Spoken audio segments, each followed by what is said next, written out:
Donc tu arrêtes avec ton cinéma, tu adores le pouvoir, tu as fait le choix de rester là parce que tu te prends pour un homme puissant.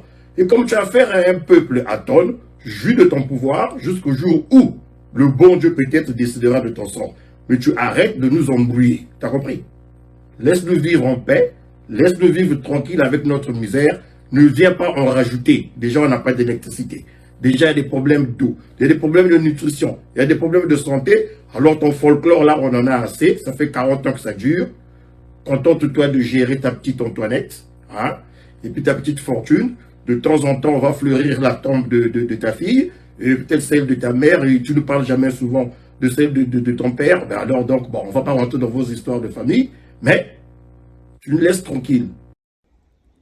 bakosala nini na Congolais? Surtout côté oyo bakotia bango, surveillance ya biso Congolais ekozala ebele kuna te parce que ekozala territoire na bango. elingi oloba bakobanda boma bandeko na biso, bakobanda kunda bango kuna, sans que même toyeba, sans que même baautorité bazala informé. Bandeko tofongola miso toboya bakor wana, toboya bakor wana po te ezo arrange biso te, ezoyaka mpona koboma mboka na biso, ezoyaka mpona kotia biso bakongolais na kati ya pasi. Mais est-ce que agriculture oyo bango bakolinga koya kosala bakongolais biso moko tokokosala yango te? Il suffirait que l'État a appuyé, apesa ba moyen, ba Congolais bakosala mosala o ba Rwandais bakolinga kosala epa na biso. Botala déjà ba Libanais oyo bali na biso awa. Botala ndenge ba monisaka biso pasi, ba konji na biso balobaka eloko moko te. Mais tokomoya ko bakisa pe ba Rwandais te ba papa, te ba mama, te ba ndeko. To telema biso tu elongo moko na le nord, na le sud, to bwakisa ba accord wana pote eza malamu te pona biso. Tokoki koteka ata eteti ya mabele na biso mokete pote Congo yali ya ba Congolais. Misala oyo bakolingo pesa na ba Rwandais biso moko tokoko salango.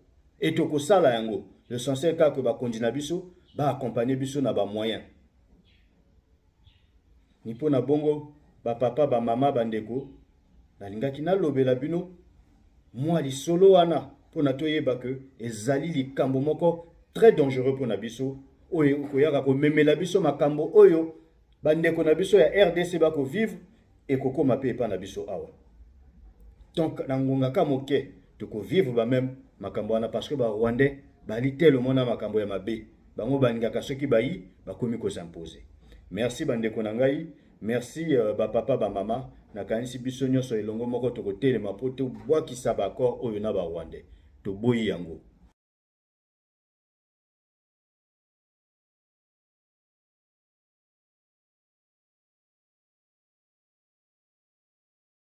Ni morale.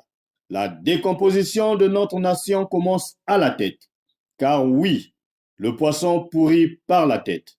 Et au cœur de cette pourriture se trouve notre président, son Excellence Monsieur Denis Sassou Nguesso. C'est lui, oui, lui qui devrait être le gardien de notre bien-être, mais qui, au lieu de cela, nous livre, pieds et poings liés, à des accords suicidaires à des exploiteurs sans scrupules. Avec un gouvernement gorgé d'incompétents, de ministres médiocres et corrompus, il reste silencieux, impassible face à l'injustice qui nous frappe au quotidien. Le président Denis Sassou Nguesso a légalisé le crime économique et érigé l'incompétence en système de gouvernance. Chaque emploi non créé, chaque promesse non tenue, chaque acte de gabegie financière porte son empreinte, car lui seul pourrait mettre un terme à ces abus, mais choisit de ne rien faire. Les accords avec le Rwanda, la précarité de l'emploi limité à l'armée ou même là, il faut payer pour entrer, sont des symptômes d'une maladie plus profonde, d'un virus qui ronge notre société, le virus de l'indifférence et de la corruption à la tête de l'État.